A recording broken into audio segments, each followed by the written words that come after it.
नमस्कार, मैं हूं पूनम। पत्रिका के डिजिटल प्लेटफॉर्म में आपका स्वागत है और आइए 5 मिनट में नजर डालते हैं दिन भर की बड़ी खबरों पर। सबसे पहली खबर, प्रधानमंत्री नरेंद्र मोदी ने गगनयान के चारों एस्ट्रोनॉट्स को एस्ट्रोनॉट विंग्स पहनाए आज, और अब इन चारों एस्ट्रोनॉट्स के नाम दुनिया के सामने आ गए हैं। ये भारतीय वायुसेना के टेस्ट पायलट हैं। इनके नाम हैं प्रशांत नायर, अंगद प्रताप, अजीत कृष्ण और शुभांशु शुक्ला। पीएम मोदी ने इन चारों को दुनिया के सामने पेश किया है। ये चारों देश के हर तरह के फाइटर जेट्स उड़ा चुके हैं। हर तरह के फाइटर जेट्स की कमी और खासियत ये जानते हैं, और इसीलिए इन चारों को गगनयान एस्ट्रोनॉट ट्रेनिंग के लिए चुना गया है। इनकी रूस में पहले ट्रेनिंग हो चुकी है और फिलहाल बेंगलुरु में एस्ट्रोनॉट ट्रेनिंग फैसिलिटी में ट्रेनिंग चल रही है।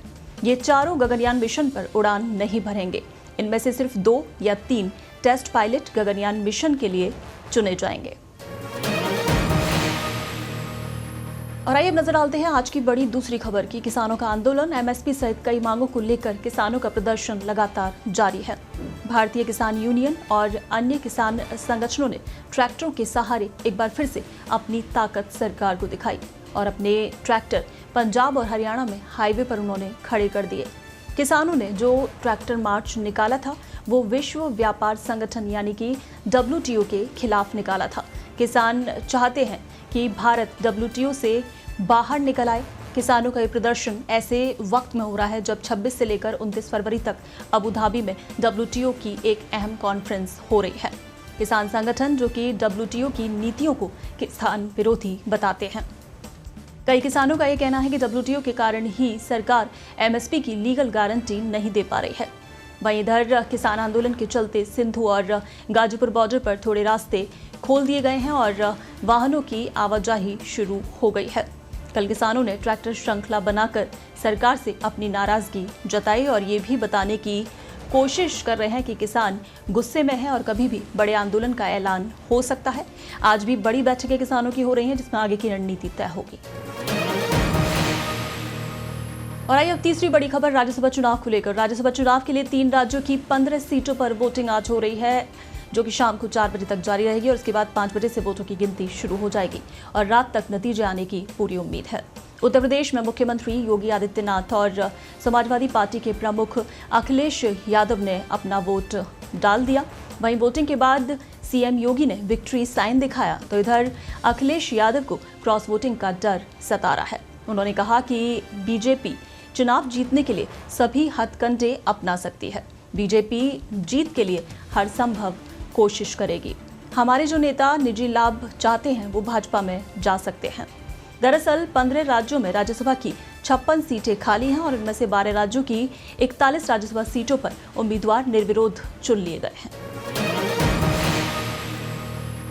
और आइए अब चौथी बड़ी खबर, आरओ पेपर लीक की। पेपर लीक के मामले में पुलिस भर्ती परीक्षा निरस्त किए जाने के बाद अब उत्तर प्रदेश लोक सेवा आयोग पर आरओ प्रारंभिक परीक्षा 2023 को निरस्त किए जाने का दबाव बढ़ गया है। इन दोनों ही परीक्षाओं में पेपर लीक के जो मामले सामने आए हैं उनमें काफी कुछ समानताएं हैं। हालांकि आयोग ने पेपर लीक मामले में अभ्यर्थियों से 2 मार्च तक ईमेल आईडी roaro2023info@gmail.com पर साक्ष्य मांगे हैं। ऐसे में 2 मार्च से पहले आयोग कोई निर्णय नहीं लेने वाला है। इस बीच शासन ने भी अपने स्तर से इस मामले की जांच शुरू करा दी है और अभ्यर्थियों से नियुक्ति विभाग के ईमेल आईडी पर 27 फरवरी तक पेपर लीक से संबंधित साक्ष्य मांगे गए हैं। पुलिस भर्ती परीक्षा निरस्त होने के बाद अभ्यर्थियों का कहना है कि उन्होंने दोनों ही परीक्षाओं में पेपर लीक होने का दावा किया था। उनका दावा सही साबित हुआ है। पुलिस भर्ती परीक्षा की तरह अब आरओ प्रारंभिक परीक्षा भी निरस्त होनी चाहिए। और आइए आज की 5वीं बड़ी खबर है मौसम को लेकर, क्योंकि फरवरी बीतने को है लेकिन पश्चिमी विक्षोभ के कारण उत्तर भारत में मौसम फिर बदल गया है। कई राज्यों में बारिश और बर्फबारी से सर्दी बढ़ गई है। मौसम विभाग के मुताबिक 29 फरवरी को एक और पश्चिमी विक्षोभ सक्रिय होने की संभावना है और इससे पश्चिमी हिमालयी क्षेत्रों में बर्फबारी और मैदानी राज्यों में 1 से 4 मार्च के बीच बारिश हो सकती है। उधर राजस्थान में सोमवार को कमजोर पश्चिमी विक्षोभ सक्रिय होने के बाद कई जिलों में बादल छाए रहे और अचानक से दोपहर बाद मौसम बदल गया। हल्की बूंदाबांदी का दौर शुरू हुआ कई शहरों में, जहां शाम को तापमान 4 डिग्री तक नीचे गिर गया और इससे हल्की सर्दी का एहसास भी हुआ। वहीं इधर राष्ट्रीय राजधानी दिल्ली की बात करें तो 2 मार्च के बीच दिल्ली में गरज चमक के साथ बारिश हो सकती है और IMD के अनुसार इस पूरे हफ्ते दिल्ली का न्यूनतम तापमान 9 से 13 डिग्री सेल्सियस के बीच रह सकता है। अगले 24 घंटों के दौरान सिक्किम और अरुणाचल प्रदेश में हल्की से मध्यम बारिश और बर्फबारी संभव है।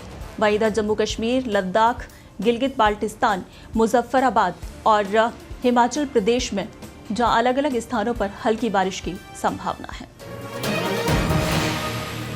तो आज की इन बड़ी खबरों में बस इतना ही। बने रहिए पत्रिका के डिजिटल प्लेटफॉर्म पर।